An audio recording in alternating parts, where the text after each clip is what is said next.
Elizabeth Saenz, we're going live. Who would you like to do a shout out to? Kaden Nitopak, who introduced us, one of my best friends. Kaden, here we go live. Have a good one.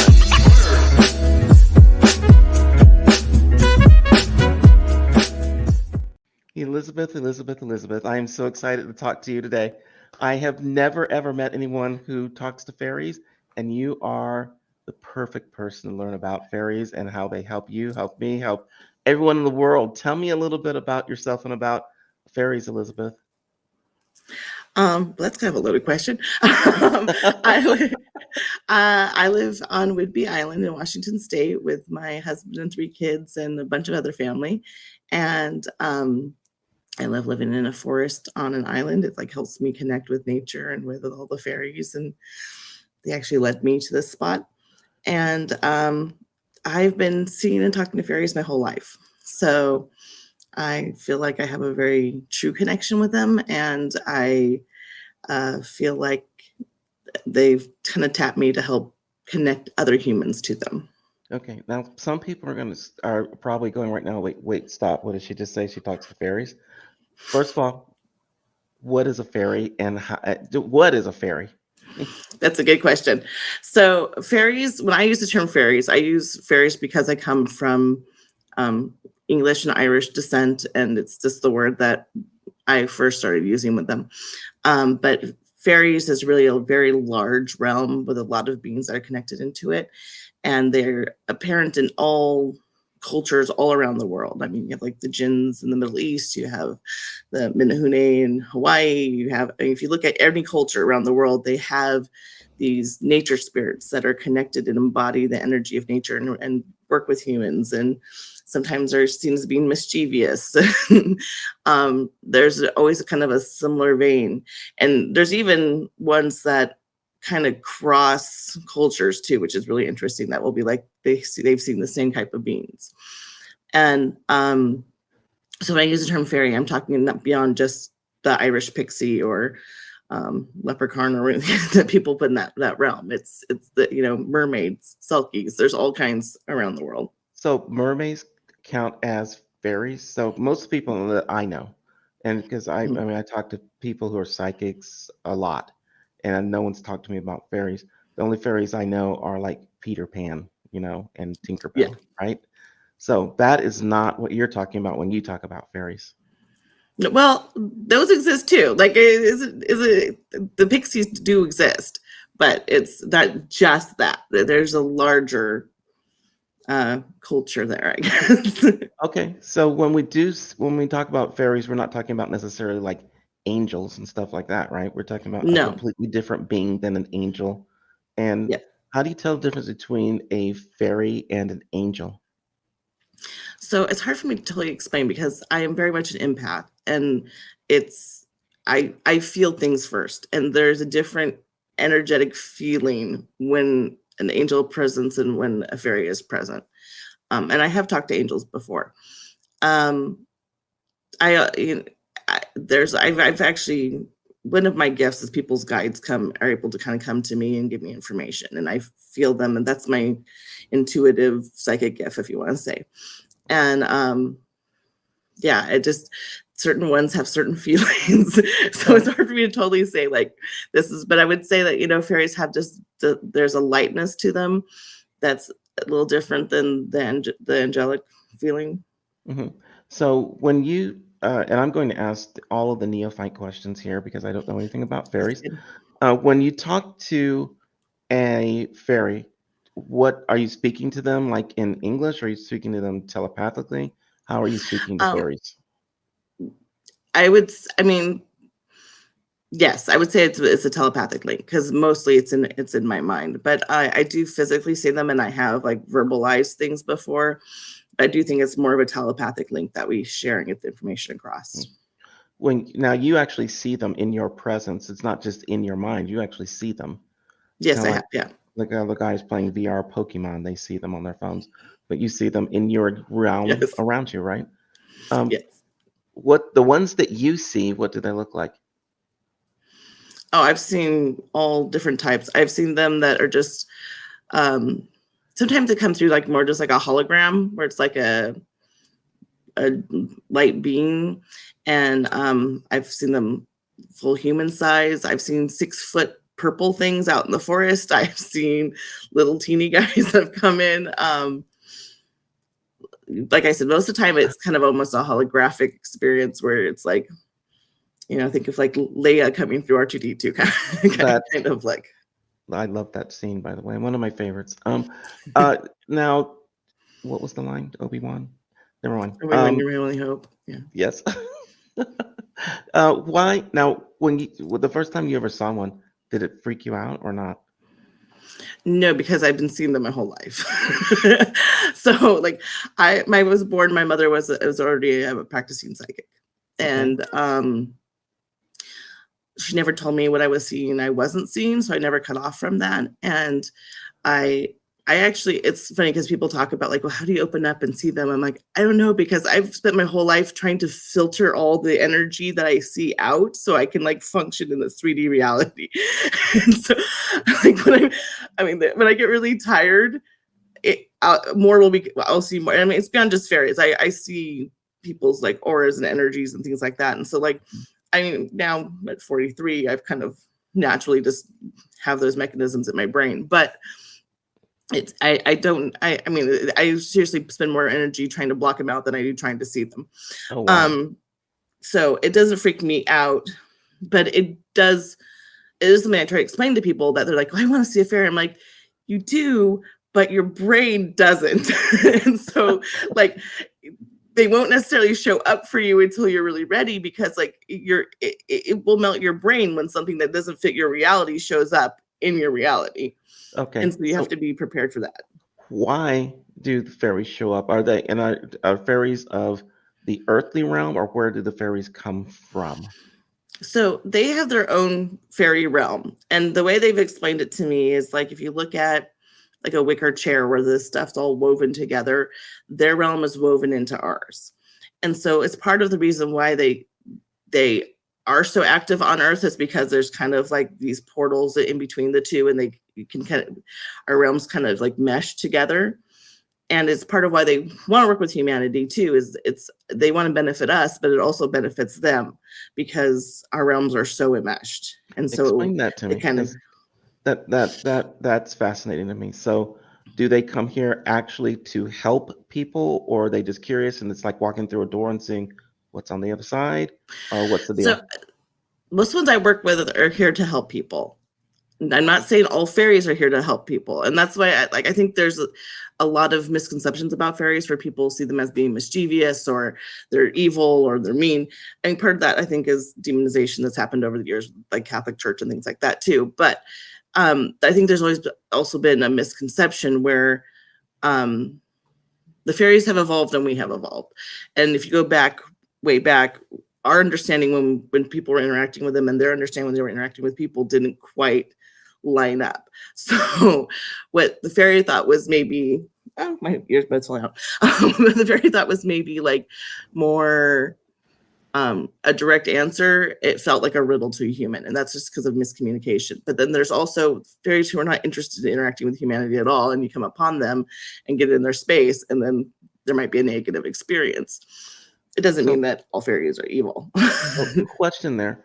So, one of the things I've always really wished that anyone could do is travel between these realms. But why is it fairies can come this way, but we don't go that way? Because we are more energetically dense. Okay. And that's how they explained it to me. It's like talking about third dimension versus fourth dimension. Like they are not dimensionally the same as we are energetically. And so there's benefits to us being energetically dense too. They've talked about that. Like we have the ability to kind of pull in other energies from other realms, where Right. like a fairy and angel couldn't really work together and connect unless there's a human present to help pull those energies together. And that's part of the reason why I think there's a lot of different beings and realms that work with humanity, is because we do hold that space for them. Okay. So, when they come to this realm and you interact with them, and let's say you're doing a reading for somebody, do they help you with the reading?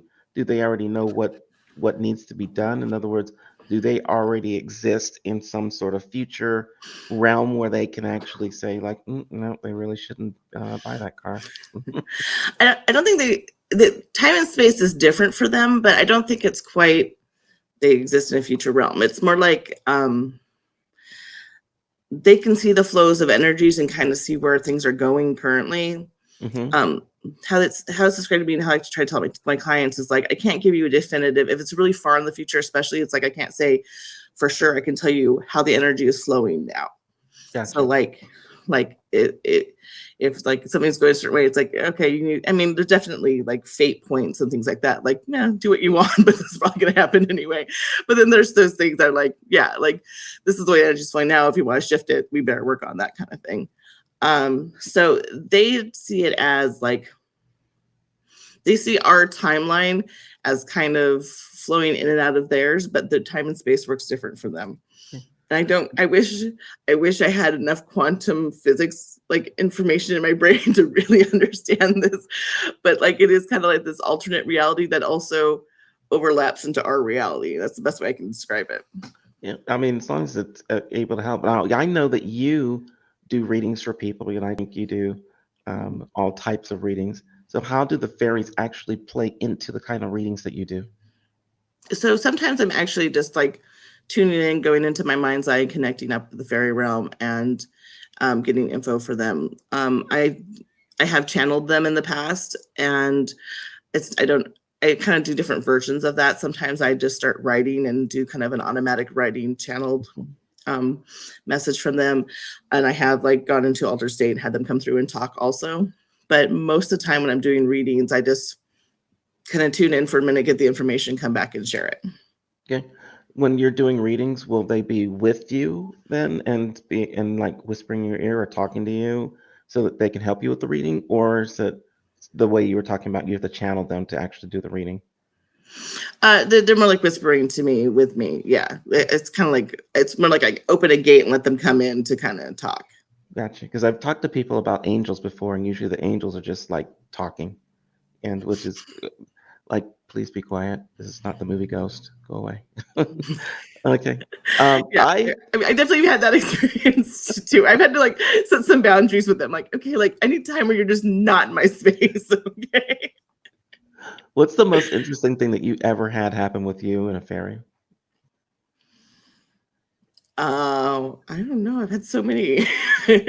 uh, I two of my favorite stories to share are one time on my own personal. I mean, like it's a conversation, right? It's a relationship.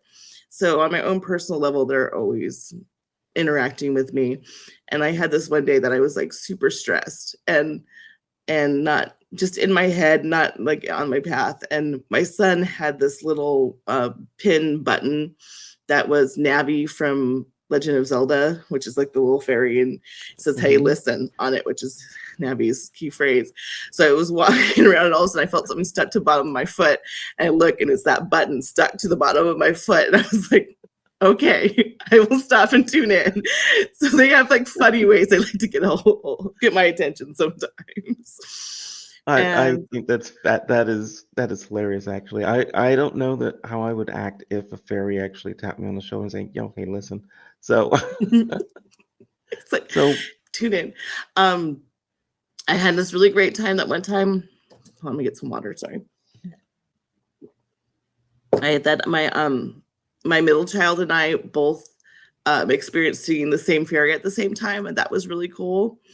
Um, we were like and it was actually it was like it wasn't really even I think trying to interact with us. We were just pulling up to our house, and all of a sudden there was like this being standing there, and then she disappeared. And my daughter me goes, "Did you see that?" I'm like, "Yes, but what did you see?" And then they started explaining it to me, and then I was like, "Yeah, that's exactly what." And so that was a really cool experience. And then I did a reading one time when they're always like helping me expand my idea about what fairies are, just even my own world. And I was doing this reading one time, and this fairy came through, and I was like, "You look more like an alien than a fairy." And and they said, "You think we only work with your planet? The natural elements are everywhere." And I was like, Okay, good point. Point They don't taken. even need to have humans or beings on a planet to work with a planet. So, like, and they could be working with aliens. Like, it like was that whole made me like start opening my brain again. So, How old are the fairies, by the way? I mean, I just like, do they live like as long as we do? How long do fairies live?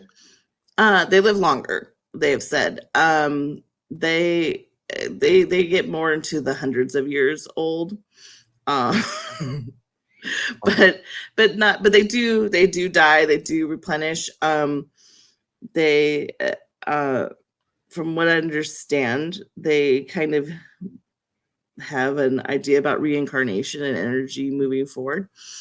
But yeah, the oldest one I've ever talked to was like 400 years old. That was considered very old for them. So What do fairies do? I see I could keep going and going on this, but like, what do fairies do during the day? Do they have to go to 9 to 5? Do they just pop between dimensions? What do no, fairies so, do on a day-to-day like basis? their focus is really embodying certain energies, and like it can even be connected. It could be connected to nature, and it could be connected to more concepts. Like I've had fairies come talk to me, and they're like they embodied letting go, but they worked with the fall leaves. So like it was like this whole kind of energy, and it's kind of taking. Every time I talk to them, I love it because it's like here's this concept that's within nature or this kind of natural experience, and then they embody this whole other depth of it, and I start getting Mhm. this whole other kind of idea about it. And so they work with the energies in their realm, but also our realm. Like I said, there's kind of this weird weaving mirror thing, and I think that's part of why they like to come here, is because it helps them understand their energy even more.